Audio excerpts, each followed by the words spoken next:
So good morning, everybody. Mary Hunt from Water here in Silver Spring with Diane New. And we have the delight this morning of continuing the series of quarterly Sunday morning calls with our friends in Dignity and in other groups. And we have a special excitement this morning to have with us two very distinguished rabbis who will, I think, provide, well, I don't think they're so distinguished. I have been told that they are distinguished. I have on the very best authority that they are distinguished rabbis and that they will give us a lot of insight into what their struggles have been, not unlike the struggles of Catholic women. Different in flavor, but some of the same consequences. Let's begin this morning with the land acknowledgement. We at Water are on indigenous land in Silver Spring, Maryland. This is the traditional and contemporary land of Piscataway and Anacostan people. We acknowledge the trauma and injustice toward indigenous people that is deep in US culture and history, and we join in efforts to eradicate it and to make reparations for the genocide involved. Water's work is aimed to bring about social justice at every turn, so please take a moment with me to consider the Native people on whose land you sit this day. Let's take a minute.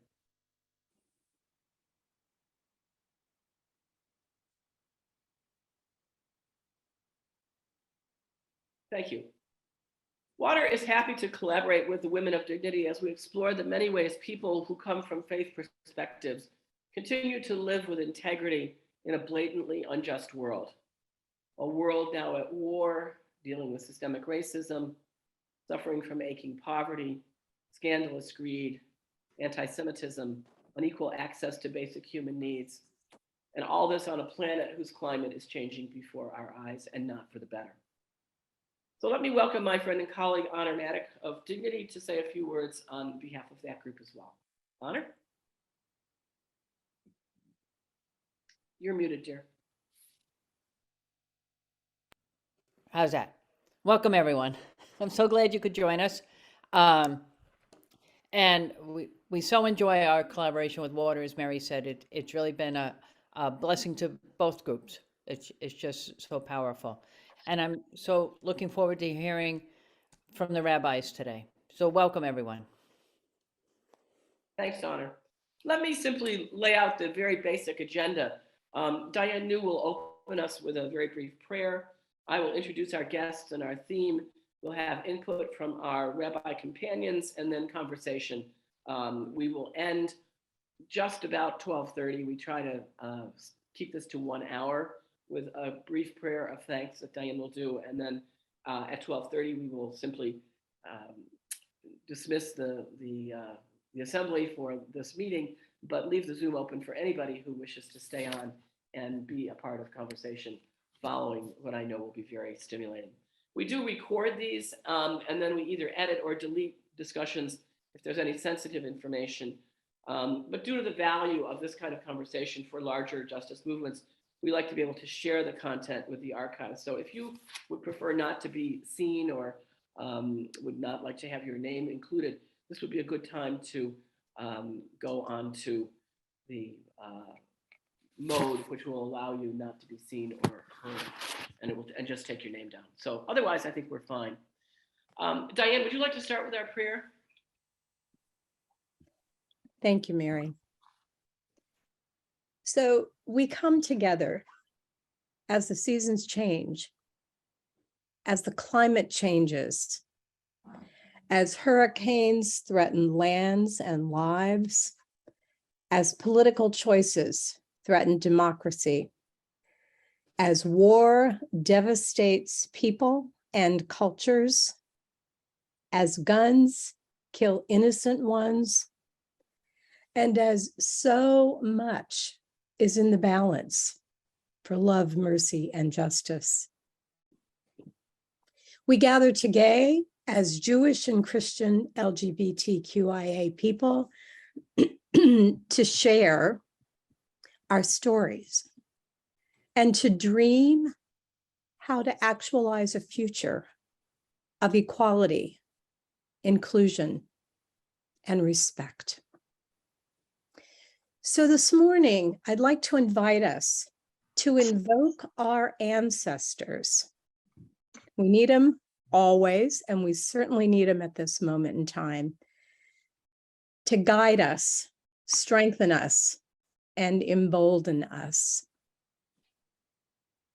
So all you ancestors, prophets, and elders of our tribe and families of choice who have a profound impact on our religious communities and social institutions, guide us, strengthen us, embolden us, and that's our response.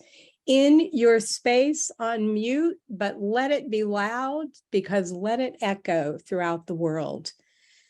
Guide us, strengthen us, embolden us in whatever language you want, in whatever body expression you want to use.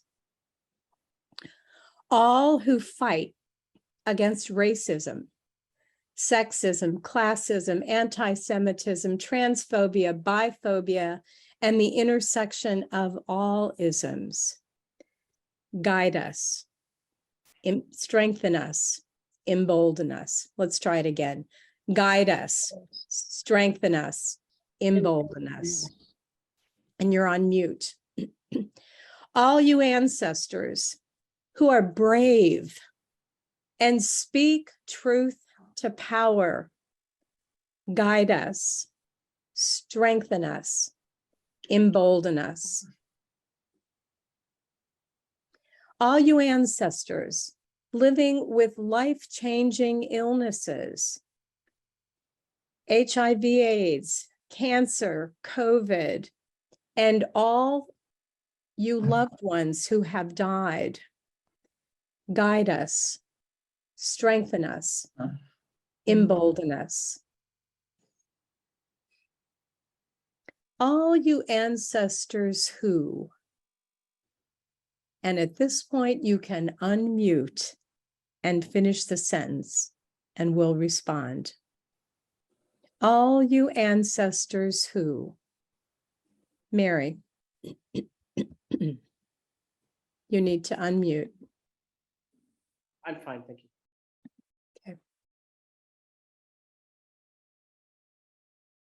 All the ancestors who showed us how to fight.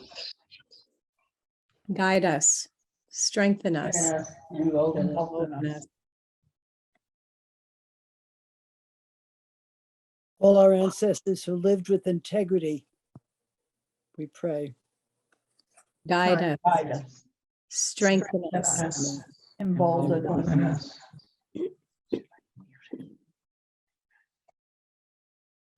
All our ancestors that taught us to love, guide us, strengthen us, us. embolden us.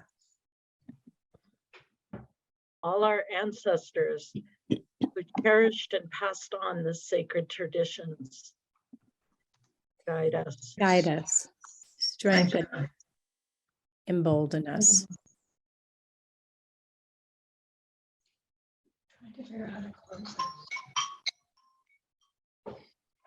And so raise your hands in blessing.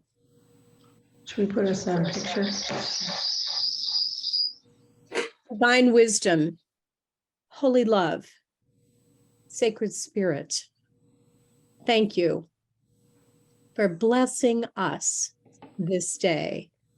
Open us to hear one another, to share our stories, and then to make a difference in the world. We're in your hands.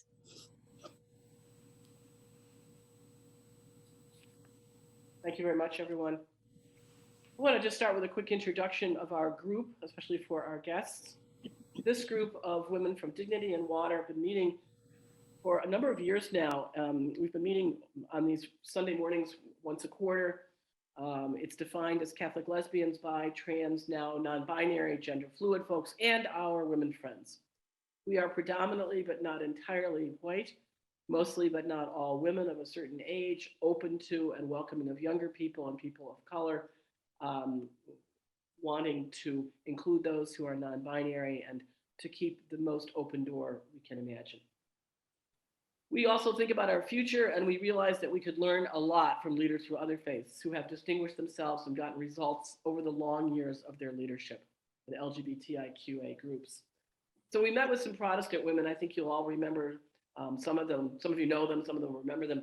Celeste Berry, who started Out and Equal, the phenomenal organization on workplace equality. Lois Martha Powell, who worked for the United Church of Christ for a number of years in their Justice and Witness program. And the incomparable J.D. Spar from San Francisco, is a Presbyterian minister who probably more than anybody I can imagine moved that denomination off the dime. Now we are privileged to be with Jewish women whose experiences are similar, although of course quite different from ours, and whose commitments to justice and peace I feel are intertwined with ours. We who come from the Catholic tradition puzzle about our next steps. Unlike our Jewish colleagues, we have not seen a lot of progress in our lifetime in our religious home, so we have had to create new ones, she understated with abandon. We need new insights so that we can find ways to do that. And we welcome you too with your experience in ministry and in Jewish life. And I am sure that you will have insights to share with us. Linda Holtzman is a rabbi of the Tikkun Olam Havrah, director of student life of the Reconstructionist Rabbinical College in Philadelphia, ordained in 1979. So think about the number of years of experience she brings to this conversation. Among other things, she's on the Mayor's Commission on Faith-Based and Interfaith Affairs in Philadelphia and on the board of the Reconstructionist Rabbinical Association. We hope you find a home here. Rabbi Holtzman, we respect your work and we're delighted you're with us. And our second guest is Deborah Brin. Rabbi Brin has a similarly rich and varied career within the Jewish community. She served as a geriatric chaplain, as a hospital chaplain, a college chaplain, and a pulpit rabbi in Philadelphia, Toronto, at Grinnell, and in Albuquerque. She was one of the first 100 women rabbis ordained and is one of the first generation of lesbian rabbis. She fought for the right for women to pray openly at the Wailing Wall in Jerusalem and led the first prayer service of Women at the Wall on December 1st, 1988. She co-edited the poetry section of the Reconstructionist Prayer Book, among her many other writings. Rabbi Brin lives in Albuquerque with her spouse of 30 years when she's not off on a cross-country gallivant. She is Rabbi Emerita of Congregation Nahalat Shalom, and she says she's learning to enjoy retirement. Rabbi Brin, I hope you too find companions here. So what I'm going to do is invite each of you to take just a few minutes, 6, 7 max, to introduce yourself. Tell us about your ministry with special emphasis on the LGBTIQ dimensions of it. And if we could start with Linda, and then we'll go to Deborah, and then I'll have a second round of questions. And then once we hear some basics from you, we'll have enough to open the conversation. And I know I've got lots of questions, and I'm sure other people do too. So if Linda, you'd go ahead, that would be great. And again, with the warmest welcome from our group. Thank you. It's really wonderful to be here. I really appreciate the invitation and having the opportunity to be with all of you, with Deborah Brin, who I never see. So this is really delightful. I want to start with, in my few minutes of like introductory time, with a little bit of just background and introduction and kind of catch up to where things are now, at least in my experience in my life as a rabbi. You heard that I became a rabbi in 1979. So, and when I graduated, when I was ordained from the Reconstructionist Rabbinical College, I took a pulpit in a conservative synagogue and got a lot of press for doing that, because I was the it's all about timing, right? I was the first to be first woman to be in her own pulpit without sharing it. I wasn't sharing this with another rabbi, but it was my synagogue. And that was in 1979 a big deal. What nobody else knew was that I was coming out to myself and to those I loved as a lesbian, and that was not so celebrated, right? So I was having two very different lives. I was having one that was public and lovely and celebratory and on television and in the news, and like you would be amazed at what a big deal this was back then. I'm amazed when I look back and think, good grief, we have changed in the Jewish world. Thank God. But at the time, that was like, very like, and then I was coming out as a lesbian. And it was relatively new for me. It had just been a couple of years that I was realizing that there was a reason that the relationships that I had been in with men were not exactly satisfying in a way that I needed a relationship to be. And I was trying to sort out my own life. I got much less support for that than I got for starting in the congregation. And the kind of reactions I got were interesting.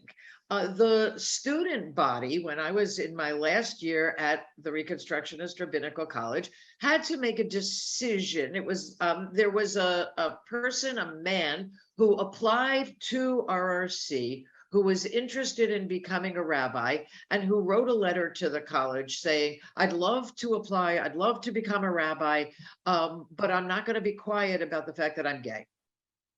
And this was the 1970s. It was then 77, 78. And the rabbinical school president and dean had absolutely no clue as to what to do, because that hadn't happened before. So they took it to the faculty and to the students. And the faculty said, let's see what the students have to say.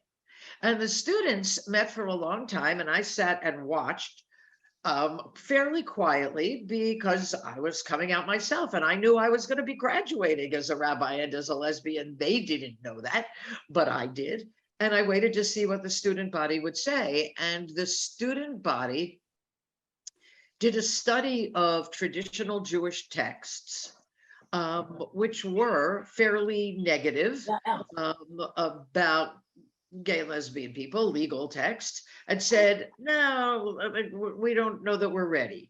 So about half of the student body signed a letter saying, we really think this person should be able to be accepted. And the other half of the student body refused to sign the letter. And I thought, okay, even the students are not ready to do this. I really can't be out right now. And I took the pulpit, the conservative pulpit, and I had two really, really lovely lives for the first 6 years of my my rabbinate.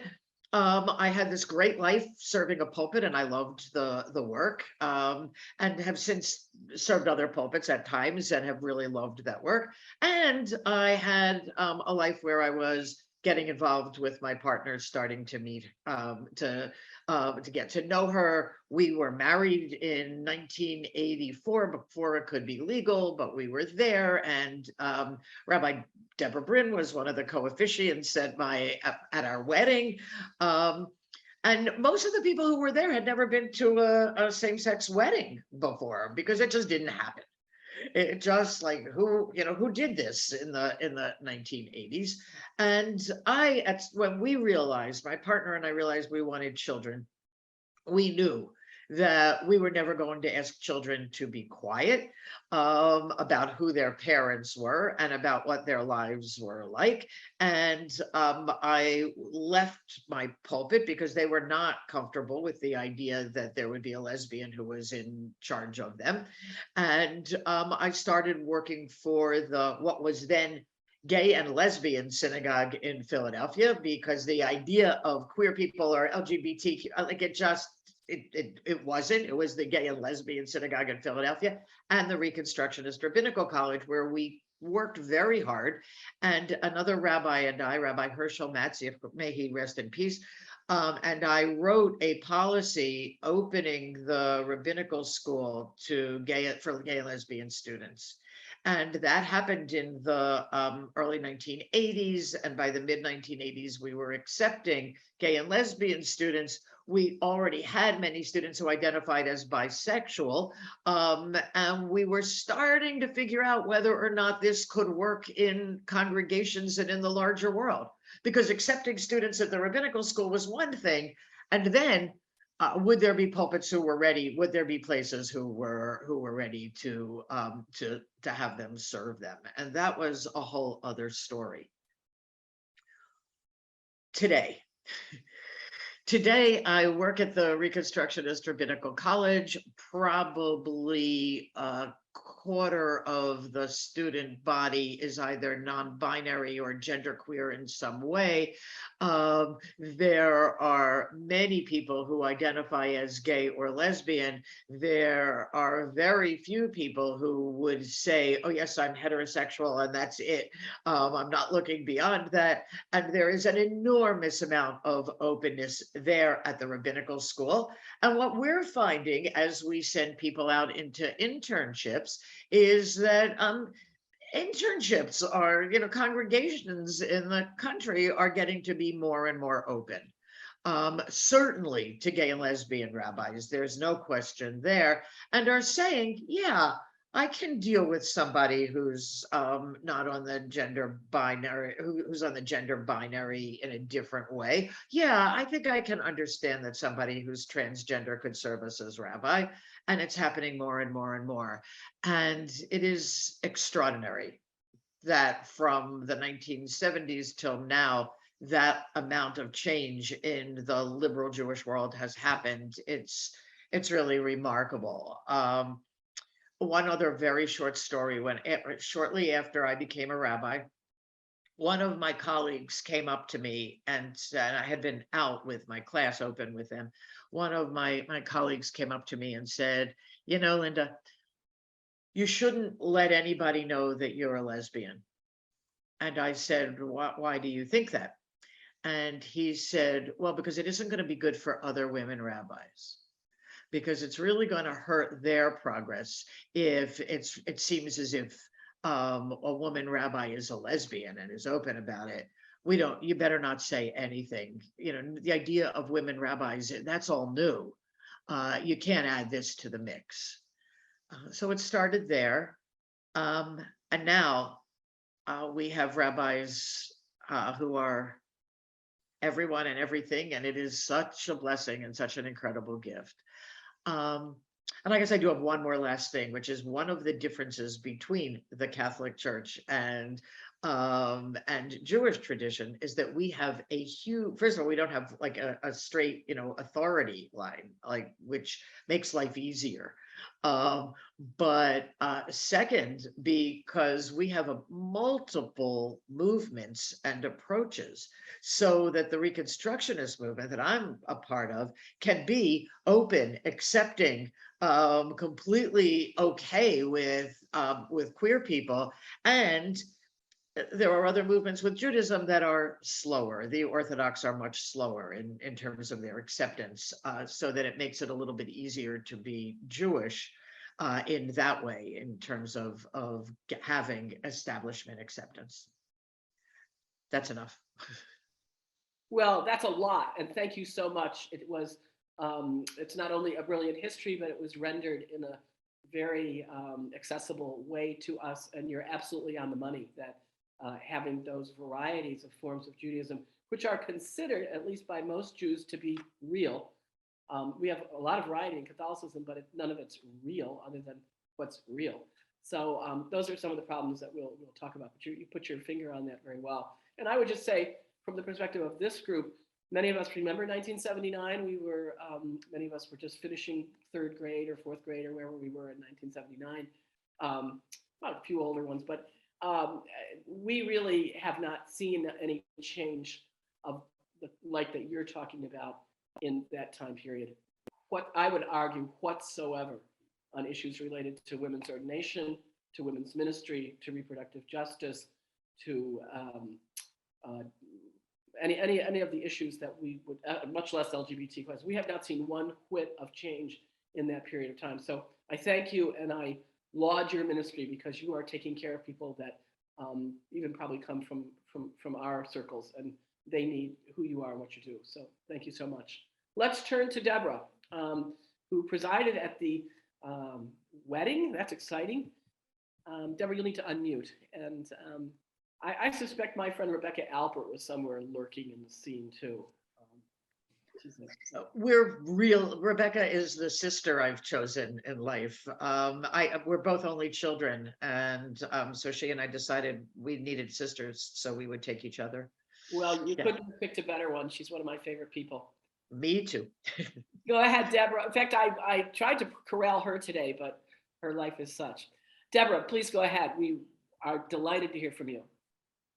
Thank you for the invitation. And I guess Rebecca is the one that suggested you contact me. I Rebecca walk sang your in. praise- She sang your praises in a high key, both of you, uh just to be sure. So I walk in Linda's footsteps. She was the senior student on my interview committee at the Reconstructionist Rabbinical College. And Rebecca was one of the faculty who were interviewing me. She was the dean of students when I was at the Rabbinical College. And I graduated in 85, Linda graduated in 79. I was privileged to be her friend in the same neighborhood. So, I was closeted in rabbinical school because the policy that she and Herschel Matt, may his memory be a blessing, later wrote had not come into effect. I was pretty butchy back then. I didn't hide very well, but I did my best. But I was not officially out. If I'd been officially out, I would have been thrown out. So that wasn't too good. But Rebecca and Linda were very important people to me then and now. And they both also were my teachers.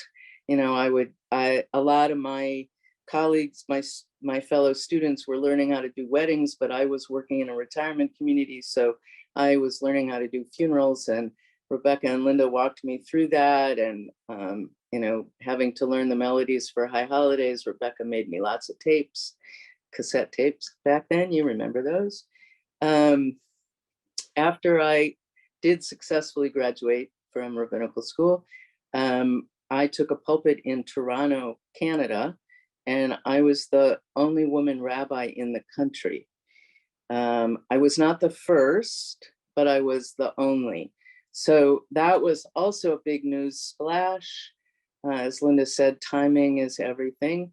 At that point, I was one of about 10 women in North America that had their own pulpits.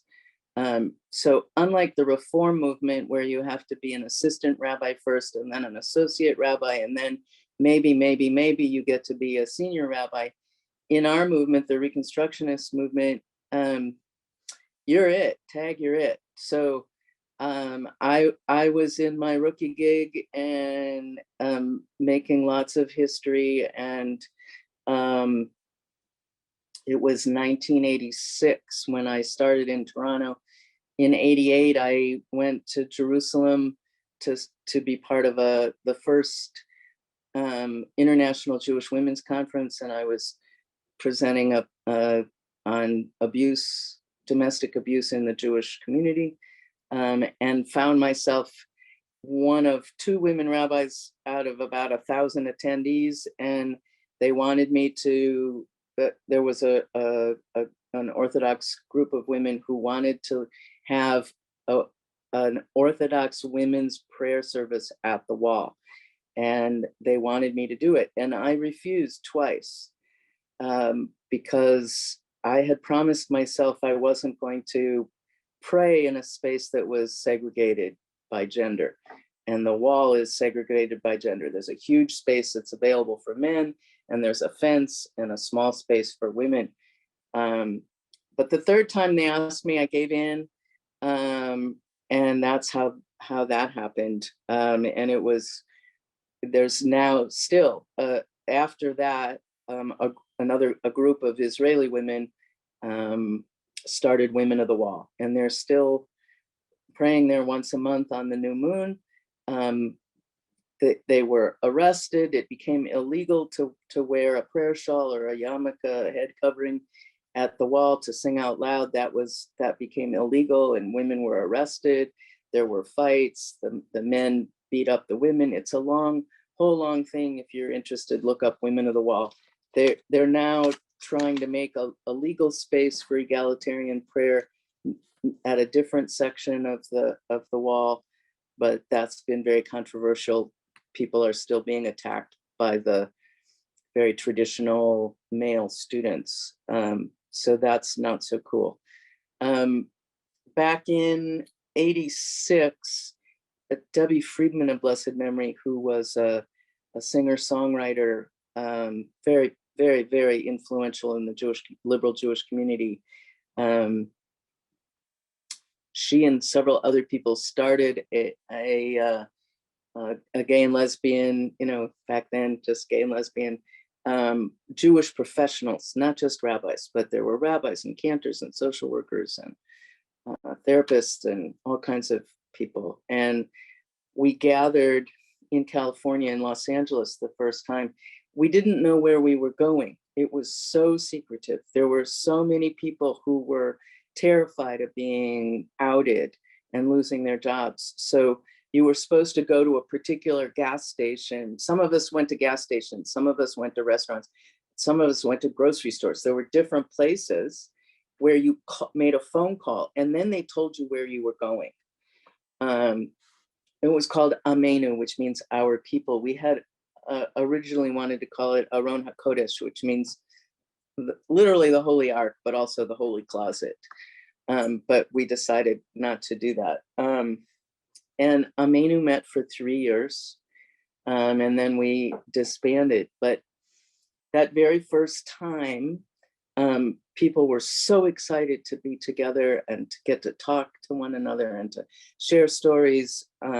They wanted to be able to say, oh, I met this rabbi, this lesbian rabbi from Philly. Oh, I met this gay rabbi from New York City.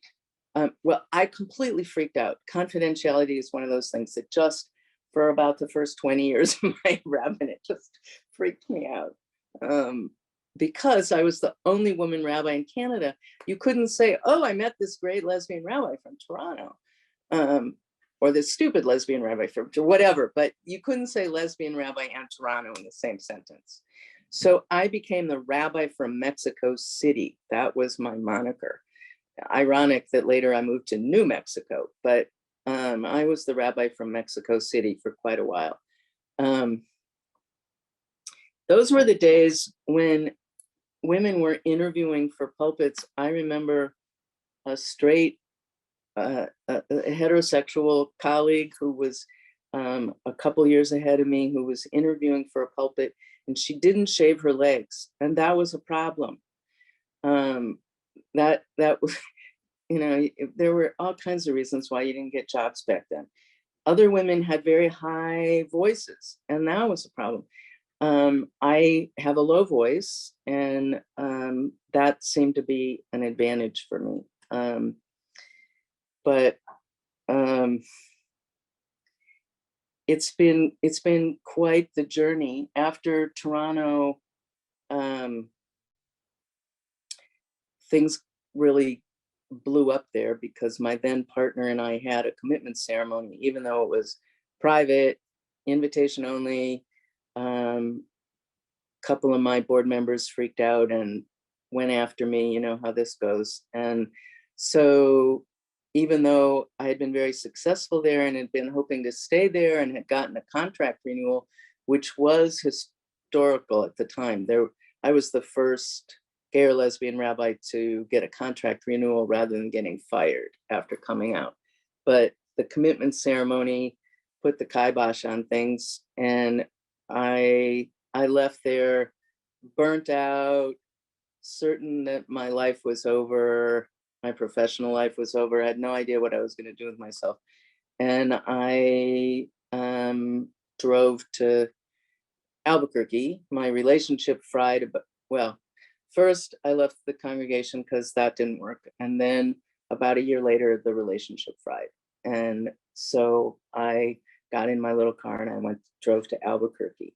I'd never been to Albuquerque. My mother, blessed memory, thought it was because I'd read too many Tony Hillerman murder mysteries. So anyway, I ended up in Albuquerque doing a little bit of this, a little bit of that. I was a hospice chaplain. I taught Hebrew school. And then from there, I went to Grinnell, where I was the associate chaplain. And then when I came back to Albuquerque, interestingly, one of the 3 congregations that existed was open for, they were looking for a rabbi, And the person that I followed was the founding rabbi of the congregation, Lynn Gottlieb, and she's incredibly radical, way, way, way on the left. And so what I had in most other contexts, I had been one of the more radical people, but compared to Lynn Gottlieb, I was conservative. So ironically, for the first time in my life, the fact that I was a lesbian somehow made it okay with the congregation. That made me weird enough or radical enough in some way that they decided to hire me, and I was there for 10 years.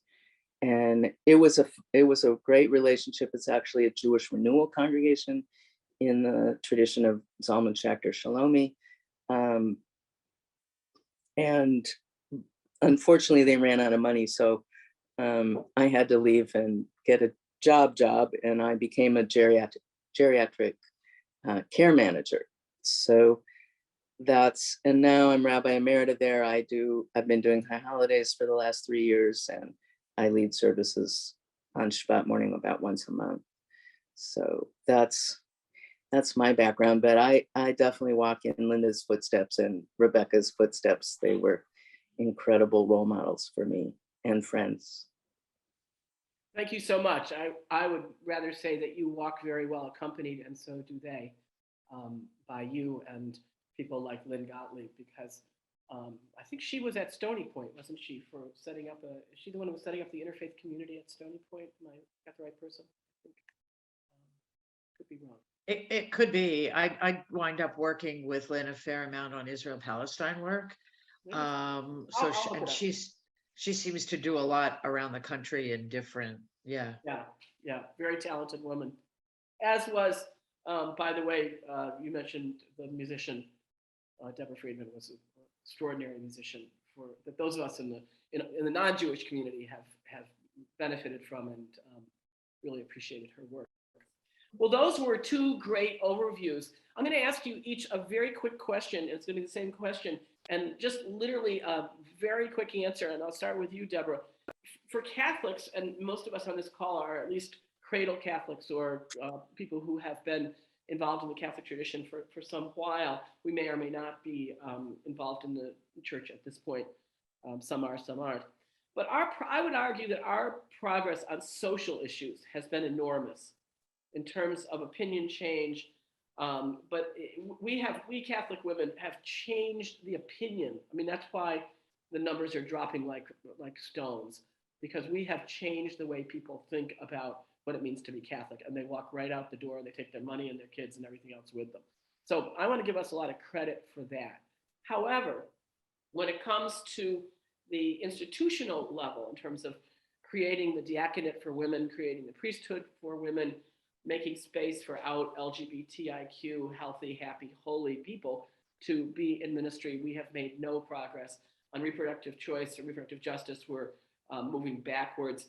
And I just want to know from you, and you don't have the answer, but I just wanted to take literally a 1 minute, and I'll stop you in a minute, a 1 minute stab at how we can work together. How can more of us learn from more of you in terms of the kind of cross-traditional experiences? We used to have something called the National Religious Leadership Roundtable. That was a product of the National Gay and Lesbian Task Force. It is no longer functioning, as far as I know. Although Marianne Duddy Burke, who's our executive director of Dignity, could correct me if I'm wrong. But where is this stuff happening now? Where are the non-binary, gender fluid, progressive Jews getting together with counterparts from other traditions and people who aren't religious at all? And how can we create larger conversations, especially with people who find their institutional, in our case, in the Catholic case, the institution so wanting? I mean, you can spend your whole life banging your head against the wall, but we have seen in my lifetime, and I turned 30 recently, so I haven't seen. I'm actually 71, so I have seen a lot in my lifetime, and I haven't seen any change that I could really measure. I want to say that honestly, but not see any change I could measure. So, can you help us? What would be your 1 minute take? And we'll start with you, Deborah. Just any advice for us? Any throw us a lifeline. Give us just your best idea. Well, I'm gonna start with I wish I knew. Yeah. Because I really don't. I'm part of a group called Benot Aish, means Daughters of Fire. Yeah. And for the first, I think, 35 or 37 years, we gathered at the Grail The Grail in at upstate, Cornwall. the Grail at Cornwall, right? Yeah. And part of our program every year was to meet with the Grail women and have dialogue. And it was always very wonderful. We were in their space, they were hosting us. And it was great. And, unfortunately, they all got older and retired. I think they had to sell the place. I don't know what actually happened to it, but we don't meet there anymore because they're not there anymore. And there was a problem for them of younger women coming up. But retreats I think that's the best place to do it. How you find one another and where you meet, and that's always a problem. And some people aren't comfortable with quote unquote interfaith dialogue. The language is different, even in English. The language is different. The intentions behind the words are different. You think you know what you're talking about, and then you realize you're not saying the same thing, even though you're saying the same words. So it's challenging. I've been part of a women's clergy spirituality group for about 20 years, and we've dwindled down to just 3. We're all retired now, and we have breakfast once a month. But it took me a really long time just to make sure I understood the words they were using, even though it's all English. So, it's challenging. Yeah, that's helpful. And it reminds me of those great women of the Grail who have been part of many of our life experiences in the women's church movement, which would be not exactly parallel to Benot Aish, but I know Judith Plaskow and Martha, of course. And we've talked about it a lot, what some of the parallels and differences are, but you folks have had a marvelous thing. And you had a real influence on those Grail women at Cornwall. They loved you. They loved having you. Great. Yeah, and many of them have passed on. Some of them are still at Pilgrim Place in Claremont, California, which is where elder, mostly Christian clergy go to finish out their lives. It's a great place in Claremont. Linda, how about you? Just one word of wisdom for us, and then I'm going to open it wide open. Yeah, I mean, I'm with Deb. I like a half a word of wisdom. Yeah. Most of the interfaith work that I do that feels really satisfying is done when we're doing something together. And it can be local, and there are, like, within Philadelphia, there are local groups that where people of different faiths gather, not so much to not ostensibly to talk about just our religious approach, but to talk about how to make the city safer, how to end gun violence, how to make a difference. And then in doing that work together, we wind up going much deeper and supporting each other in our struggles for reproductive health and all of the other areas. So I would just say, find people who are interested in collaborating about anything that you care about together. And it works. You find each other, like, just even advertise. We have a group called Power, Pennsylvanians Organized to Witness, Empower, and Rebuild.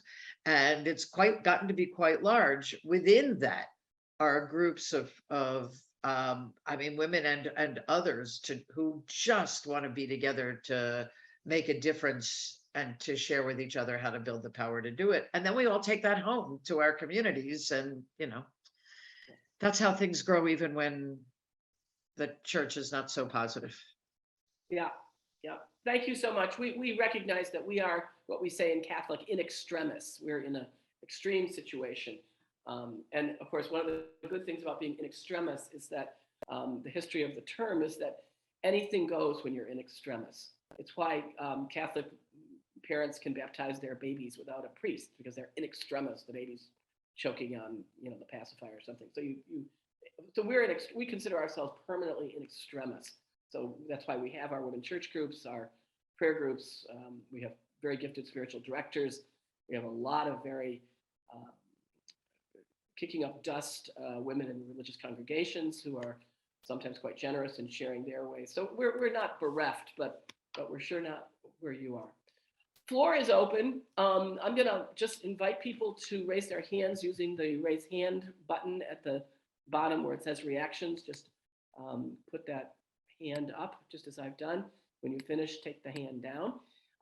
Be brief and give us your name, maybe where you are, and then make your comment in as pithy a way as you can so that we can hear from lots of people. And we will be sure, I'll keep an eye on the time so we don't go wildly over. And then if there are things that people want to talk about after the end of the hour, those who want to stay on are welcome to do so. Of course, including our guests, but under no obligation to do so. So the floor is open. Please go ahead.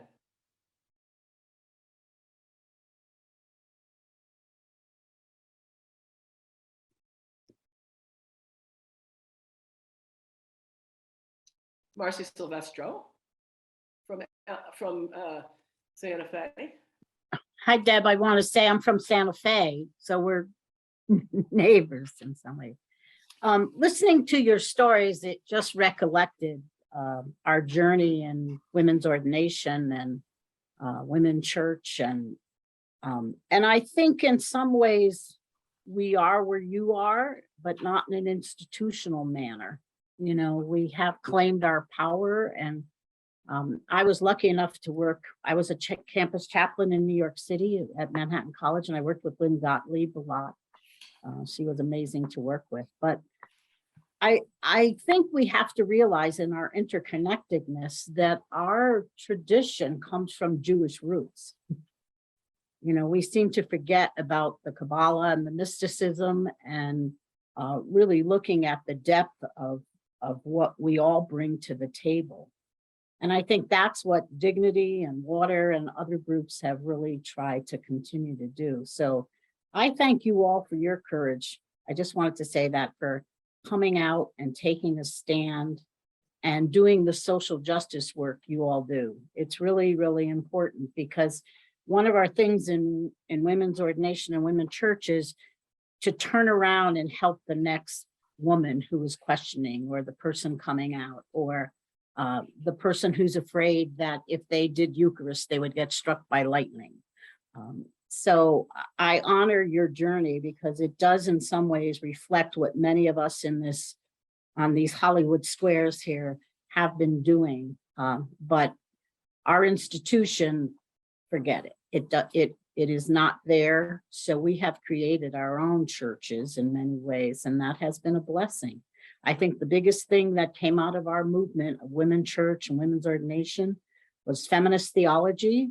We realized we all can do the Eucharist and ritual, and also that we continue to honor ourselves as sacred. So I honor your courage and the steps you took. And I know for you, it was a courageous moment. So I just wanted to honor that as well. Thanks, Marcy. You speak for all of us. Yeah, Linda? I want to just say that when I was a congregational rabbi for several years, in recent years, at a congregation in Philadelphia, and we hosted the ordination of Catholic women priests multiple times, and it was such an honor to be able to be there as a part of it.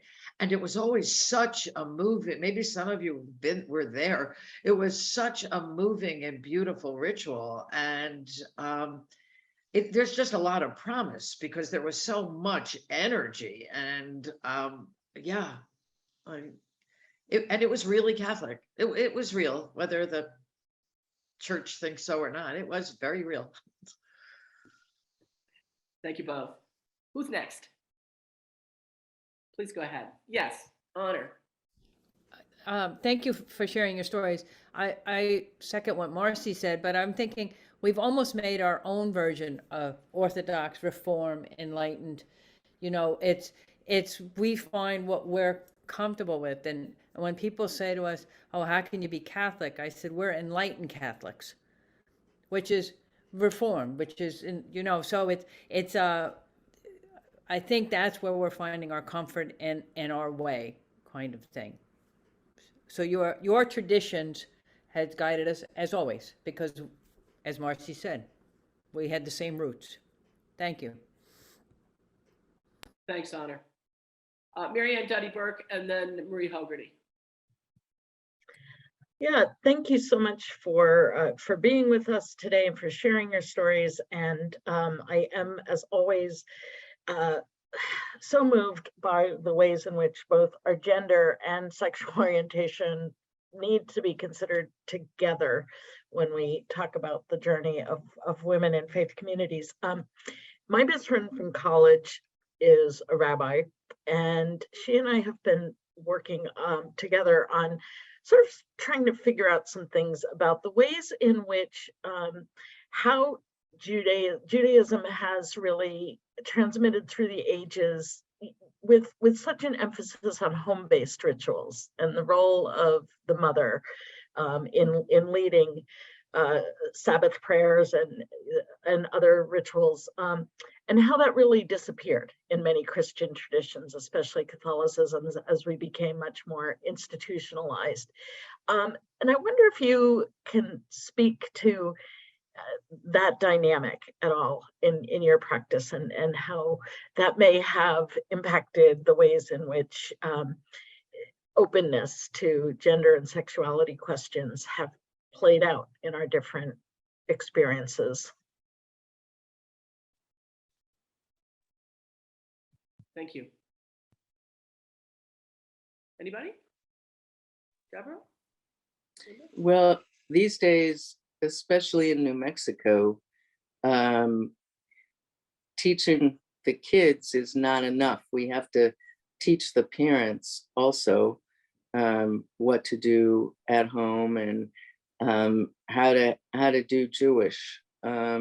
So I think a Jewish community like Philly is probably more robust. Linda can speak to that, but in New Mexico, we have a lot of people who are conversos, who are hidden ones from the Spanish Inquisition, who are beginning to reclaim their Jewish identity, but they've mostly grown up Catholic. So, they need to learn a lot. And we have a lot of families who, one parent may have grown up Jewish, but very rarely do we have a two-parent household that's Jewish.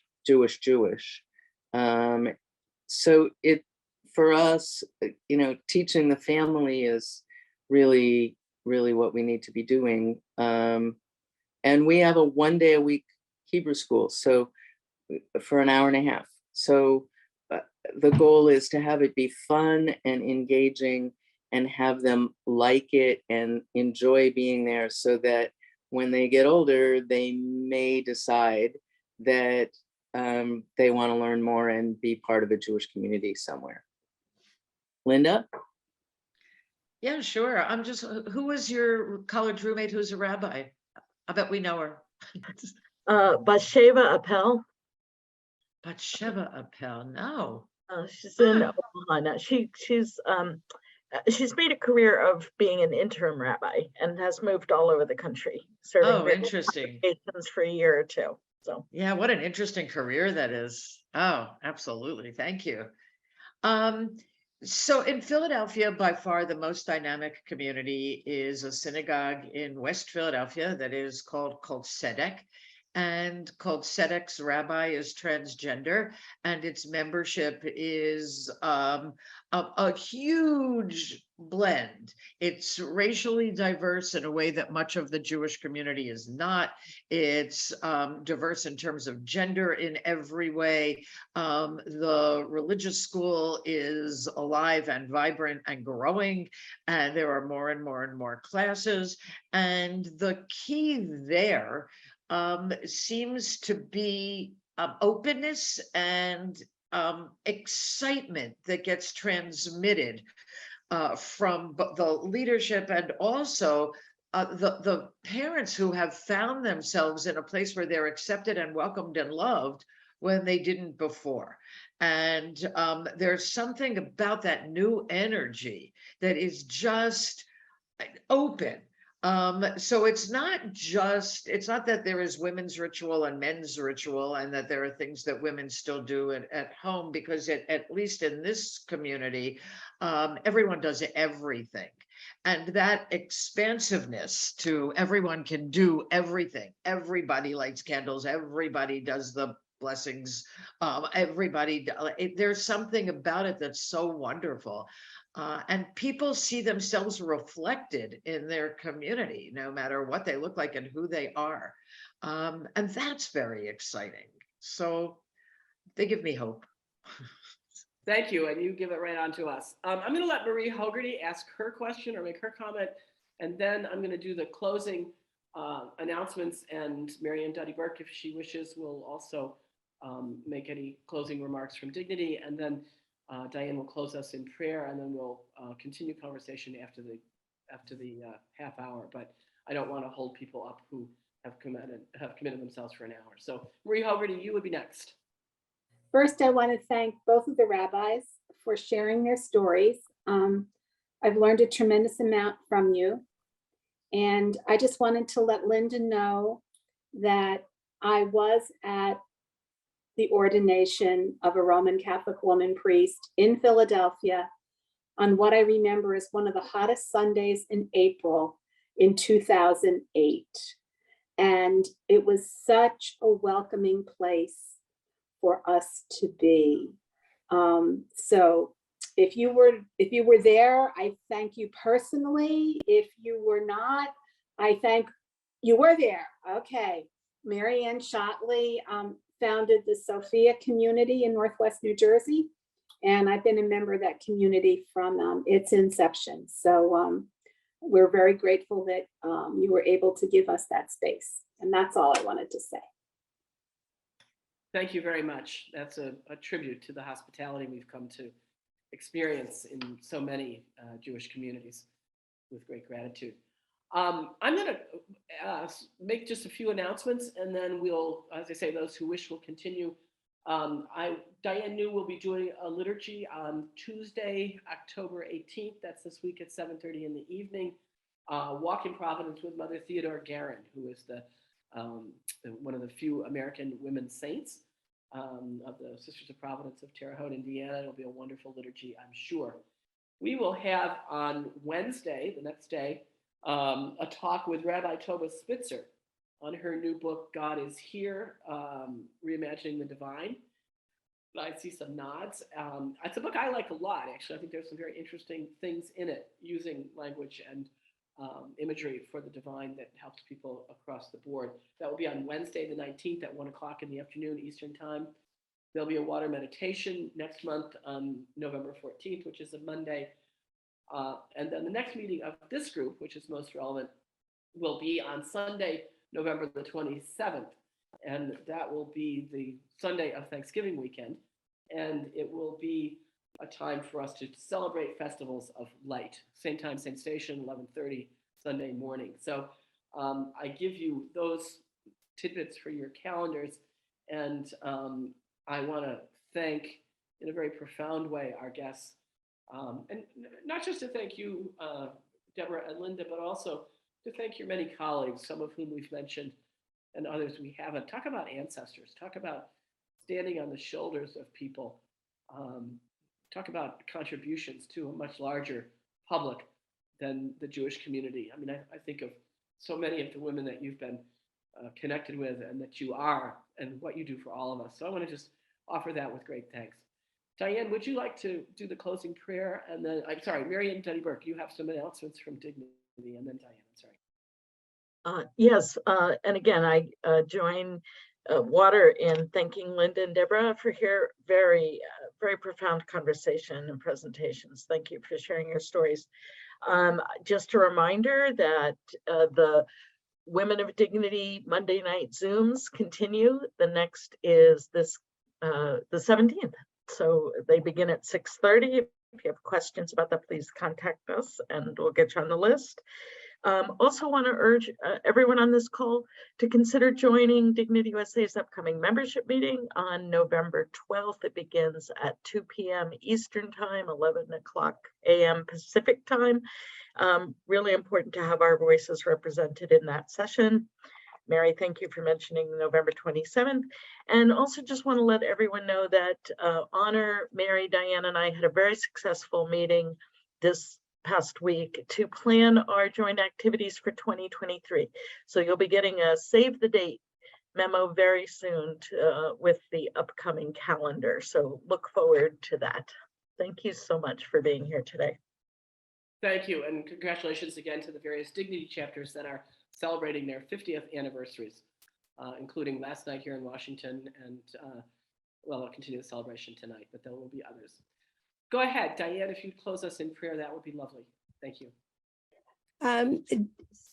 Debbie Friedman, a fine Jewish folk singer who died way too early in 2011, is one of my favorite and early musician liturgists.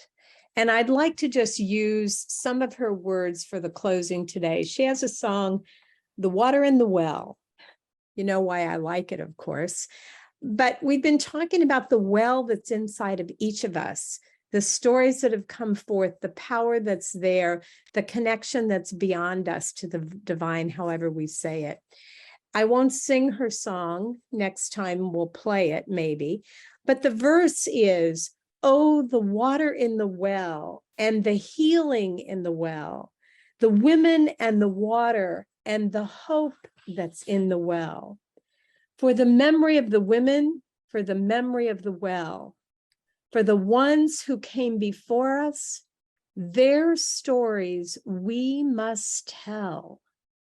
We're searching for the water, where we wander, where we dwell. For Miriam and all of us who thirst to find the well. So divine wisdom, holy well, sacred spirit, thank you for blessing us with this wisdom of Linda and Deborah. Thank you for continuing to surprise us with the sacred in our own lives, in the lives of our ancestors, and in the lives of those whose stories we share. Bless us as we go forth renewed and rested from this Sabbath time to continue the work of love, mercy, and justice. Keep us bold and brave and truthful and united. And extend your hands one more time. We are in your hands. We are in one another's hands. May it continue to be so. Thank you. Thanks so much, Diane. Lovely. Again, I want to thank our speakers for being with us. It feels like you've always been in this group. I don't know, Linda and Deborah, whether this is your first meeting or just that you feel very familiar at this point, which is lovely. I would like to invite those whose schedules require them to move on to do that. But if others would like to stay on and have some conversation, that would be fine too. So as you wish, and with deep thanks. Anyone question or comment that they'd? Mary Ann's got her hand. Mary Ann, waved. go ahead. No, not Mary No, Ann. oh, sorry, you were waving goodbye, probably. Waving goodbye. Anybody else, something that you'd like to add to the mix, Margaret Allen? Yes. First of all, very grateful to be here today. But just even as Diane, you used the water in the well today, and well, yesterday and today, they're celebrating the feast of Saint Teresa of Avila, and that symbolism is so profound. But more than that, a week ago on Sunday, for the first time, I experienced a bit of light in hearing Brian McDermott talk about the church's responsibility to ask for forgiveness for how people have been treated. The whole group that we've talked about today. I get mixed up with the letters. I can't always say them in order. But anyway, he talked about that. And if you want to really hear his talk, you can go to the Carmelite Mass for last Sunday. He's the homilist. Now, he's spoken before about the concerns of many people about the lesbian, gay community. And he keeps bringing it up. He's a theologian who works at Georgetown University, but he was very clear last week about the church's responsibility. It's a heavy responsibility to start to do something about the way the church has treated people of different gender orientations. So I would encourage you, if you have a chance to listen to it, I know it's a voice in the wilderness, but at least, again, just to know that there are voices out there that in our church that are saying, this is important. We're all one. And why we keep dividing people up, I don't know. Most of my friends and the people I have in spiritual direction and retreat work, I share their pain in so deeply for what they continue to suffer. And so when I heard that last week, and I heard Brian talk one time before, I said, well, there's a little light in the darkness, and may it continue. Thanks, Margaret Allen. Your own work is, of course, large light. So thank you so much. I think we are where we are because this is what I believe the church has. It says more issues than Vogue. I was just at the Vatican, as a matter of fact. I was in Europe, and it is quite a patriarchal bastion. And more, once you're there in those walls and look at the amazing amount of money, and I was also at Lourdes, and that was a powerful moment for myself because my brother, when I had open heart surgery 4 years ago, he brought me holy water from Lourdes. And right away, it was on my chest. So I went there to thank the powers that be through the divine feminine. But it is such a clear reality of how the church has taken powerful sacred moments that women often experience. We look at Fatima, we look at Lourdes and other places, and make it a capitalistic reality. It was the land of 10 million Marys. And it really struck me how often sacred experiences are just turned into capitalistic moments in our church. It really just struck me very strongly there. But also, no matter how radical we are and feminist we are, those moments of our being in touch with the divine feminine in our lives and our own beliefs come back so quickly. And I also thought about Leonard Cohen's song, the Song of Bernadette. It's a beautiful, beautiful song about our own hearts. And I think that's the gift that I think as women we bring, is the sense of understanding ourselves as sacred and finally claiming that. I think for me personally, the Women's Ordination, Women Church really made that a reality for myself and through my music, my poetry, my art, whatever. But I think no matter where we are in our tradition and those moments that we learned, as we get older and the experiences, they were translated into other realities. And I think that's the gift we all give to each other as we meet as a group, is honoring that sacred reality.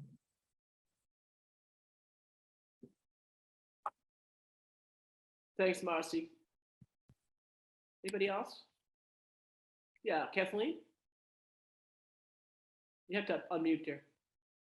Kathleen, unmute. She's trying. There you go. Let's see, maybe I can unmute. Let's see if I can unmute you, Kathleen. Oh, okay, something just came up that worked.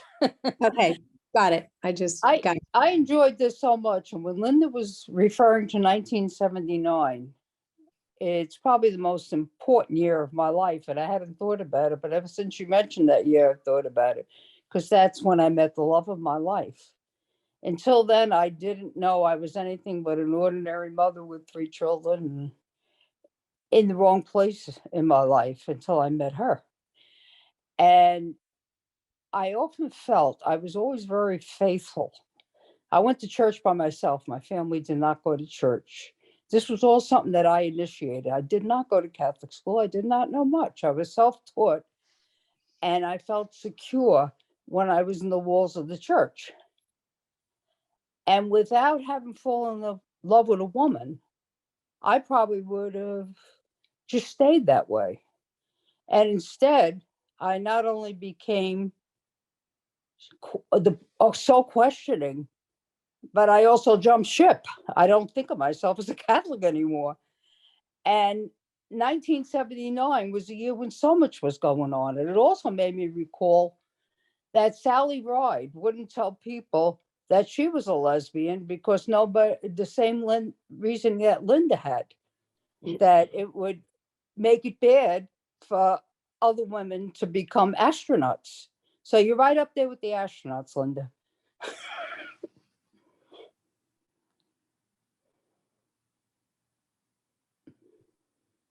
Thank you so much, Kathleen. We're so glad you found the love of your life. Nobody's as good as I am. Well, that would be for those who are uninitiated. That would be honor. So, just so you know that this grand title goes to honor this time around. Wow, yeah, we're glad you're together too. Anybody else? Anything that's on your mind or you'd like to share before we rest? I have to say, I'm just taken by the profound work that you've done in the Jewish community. And I want to know how you've done it with JOFA, the Jewish Orthodox Feminists of America. How have they played a role in, do they have a role in any of this? Because, we talk about these different groups. And I think here in the Catholic community, we could say that there are different kinds of, or different ways of being Catholic, but, the people that, the Ginny Thomases and, that kind of Catholic on the way out there. But how have the Jewish Orthodox Feminists of America made their, Blue Greenberg and that crowd? Where have they been in all this? Blue was at the wall when I did that prayer service. A woman from Montreal named Norma Baumel Joseph was one of the organizers of that prayer service. That's my own, and Rivka Walton of blessed memory was the other organizer. That's my connection with Orthodox Jewish feminists. And I have to say, in 1988, I couldn't figure out how anybody could be Orthodox and a feminist. It didn't make any sense to me. But it makes a lot more sense now. I remember at the conference, Norma Baumel Joseph said, just because you can label me doesn't mean you know me. But that's my only intersection with Orthodox Jewish feminists. There is, again, local, I'm thinking local, like there and probably somewhat larger. There is a group of women who see themselves as Orthodox rabbis, right? And they don't use the word rabbi often, they'll often use the word rabbah, and claim leadership within an Orthodox tradition. So they will not lead the parts of the Jewish worship service that if there is a mixed group, and it's like it's complicated to explain this, but when you have 10 men, you have an Orthodox community who can be in services together and worship together, and who are seen as somehow required to pray in community together. So one of them is allowed to be the leader. So if there are men within a group, women, even if there are 3,000 women, according to Jewish law, as interpreted very narrowly, a woman can't lead the entire service, but can lead a lot of it. So the women who are Orthodox rabbis will not lead the parts of the service that they're not supposed to lead if there are men present, but we'll do all of the other leading, and we'll do all of the chaplaincy work, and we'll do all of the teaching, and we'll do everything else. And there's at least one Orthodox rabbi woman in Philadelphia who has a synagogue that she calls a shtibel, which means a little community. And it's a very queer-friendly shtibel. Like a lot of the membership is LGBTQ. Like it's sort of all over the place, and she's determined that it's going to be like that. So it is happening. It's just a little more underground, a little bit quieter, a little bit smaller, and it's not officially happening in the way that for Deb and for me as Reconstructionist rabbis, it's officially happening that everyone is being celebrated. Yeah, what I'm thinking about too is how easy it is to get co-opted. And that's what I worry about. I used to have nights worrying about being co-opted, because I think that, not that I'm in any danger, in the Catholic tradition, but when you think about it, the more you play into, for example, the women's ordination, this is a big issue for us, that the ordination of women to the clerical celibate hierarchical priesthood is not anything that any of us want. But there might be some who would take it in order to get a foot in the door to say we have women priests. The bigger question, it seems to me, is how have you and how are we changing the tradition itself? Not just, as I said so many years ago, adding women and stirring, but how are you actually changing the tradition itself? And that's, in that regard, we've had a lot of progress, I would say, on the Catholic side of things. Do you have a sense of what I'm talking about? I mean, that because being co-opted, being hired, I heard recently that the Vatican just hired a gay man to work on the synod, who's an enormously gifted orator and able to sell medicine wagon off, medicine water off the back of a wagon, if you ask me. But that co-optation is the genius of Catholicism. Can co-opt everything. How do you get around that in Judaism? So interesting. I mean, that's exactly it. I remember when the first women were rabbis, and it was really clear to those of us who were, and I was, I don't know, the 20th, somewhere in the first 20, but that it was really clear that having women rabbis and keeping everything exactly the same wasn't the answer. And that just was crystal clear that for once women are in, that it is about using that inness as well as possible, changing traditions, changing books that children are taught so that there's diversity of people in the books. Families can't look in children's books teaching about Judaism as if there's always a father and a mother and 2.3 children and a puppy. Like, that's not it. And there's been I think a lot of progress Jewishly as well in many areas of expanding our understanding of what leadership is, of the way that things are structured around. It expands to in Jewish tradition around race as well, where in Jewish tradition in the United States, it's an overwhelming majority of white people, and how do we open up to and that has really happened. I think as all of the changes have happened, not that it's because women are rabbis, but that was kind of the tip of the iceberg, and it cracked things open so that there's a lot that is happening, that is changing. Yeah. I'd also, in addition, add that the Reconstructionist prayer book came out, and it was the first one to put women's voices, women's poetry into the text itself. So that was hugely important at the time. Linda, when did it come out? 1990? Something like that? 90 something. 90 something. It's time for a new one. It is time for a new one, but at that time it was the first printed prayer book that had women's voices in it, and I was honored to be part of that process by being the co-editor of the poetry section. But now it's now the other movements have followed, and the conservative and the reform prayer books also have women's poetry and women's voices in them, women commentators as well. So that's, it's very different when you start seeing yourself reflected back in the texts. I'm very glad to have been part of this, and we really need to check out of the hotel and hit the road. So thank you all very much. I'm going to sign off. Yes, thank you. I think unless anybody has anything that's pressing, I think we'll all sign off again with the deepest appreciation to both of you and to our colleagues with Dignity for this great collaboration. Have a great day, folks. Be safe. Thank you you. so much, everyone. Hug your faces. Bye. Thank you.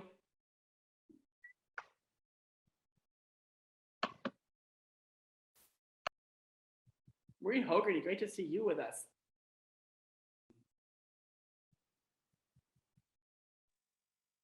Yeah, I'm trying to do a few different things as I'm listening. I hear you. I hear you. Been there, done that. Great. Mary Kay and Donna. Bye. Bye. Take care. Take care, everybody.